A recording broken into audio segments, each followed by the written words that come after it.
Hello hi வணக்கம். Welcome to Hema Sudhakar kitchen. நம்ம இன்றைக்கி ஒரு முறுக்கு ரெசிபி தான் பார்க்க போகிறோம். அதுதான் ஸ்வீட் முறுக்கு, எல்லாருக்கும் தெரிஞ்ச அச்சு முறுக்கு. வாங்க எப்படி செய்கிறதுன்னு பார்க்கலாம்.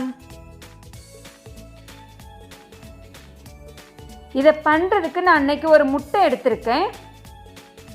அந்த முட்டையை நம்ம நல்லா பீட் பண்ணிக்கலாம்.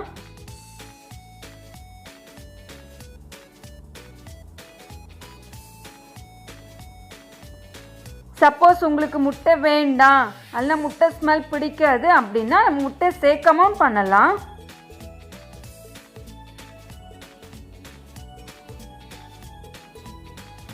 இப்போ இது கூட 1 கப் சீனி பவுடர் சேர்த்துக்கிறேன்.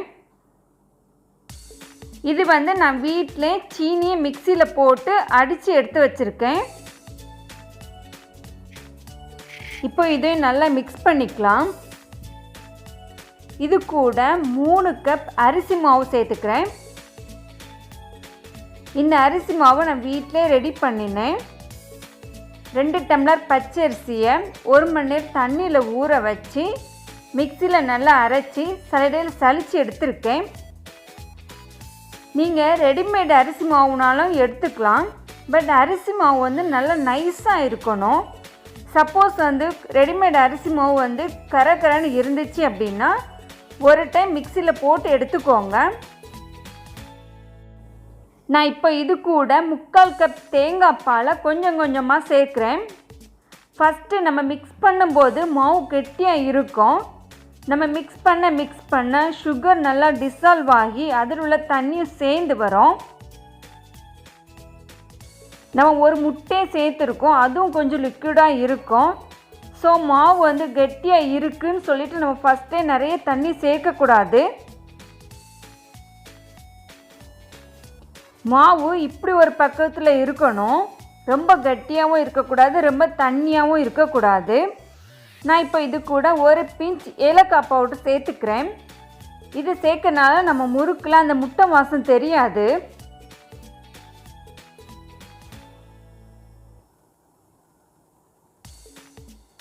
இது கூட கொஞ்சமாக கருப்பு எள்ளு சேர்த்துக்கிறேன்.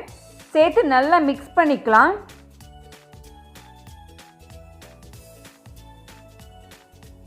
இப்போ முறுக்கு செய்கிறதுக்கு நம்மளுக்கு மாவு ரெடியாக இருக்குது.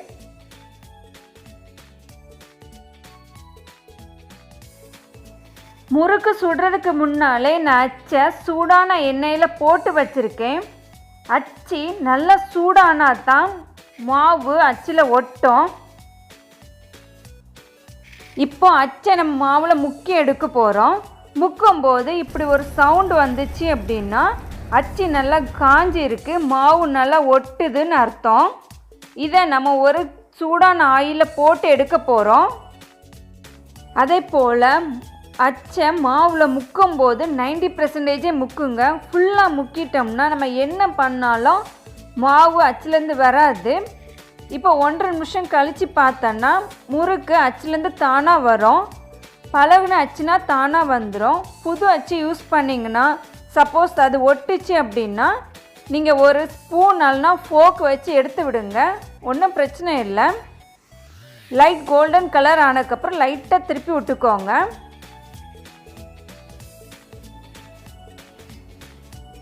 நம்ம எப்போவுமே எடுக்கும்போது திருப்பி எடுங்க, அப்போ தான் அந்த ஓட்டையில் இருக்க எண்ணெய்லாம் வெளியில் வரும்.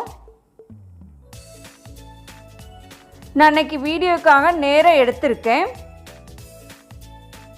அதே போல் ஒவ்வொரு டைமும் முறுக்கு போடும்போது மாவை மிக்ஸ் பண்ணி போடுங்க. அப்போ தான் கட்டியான மாவு கீழே தங்காமல் நம்மளுக்கு சமமாக முறுக்கு வரும். இந்த முறுக்கு எடுக்கும்போது கொஞ்சம் ரப்பர் மாதிரி தான் இருக்கும். எடுத்ததுக்கு அப்புறமும் ஒரு 2 மினிட்ஸ் நின்று வேகும். அதுக்கப்புறம் நல்லா கிறிஸ்பியாக ஆயிரும்.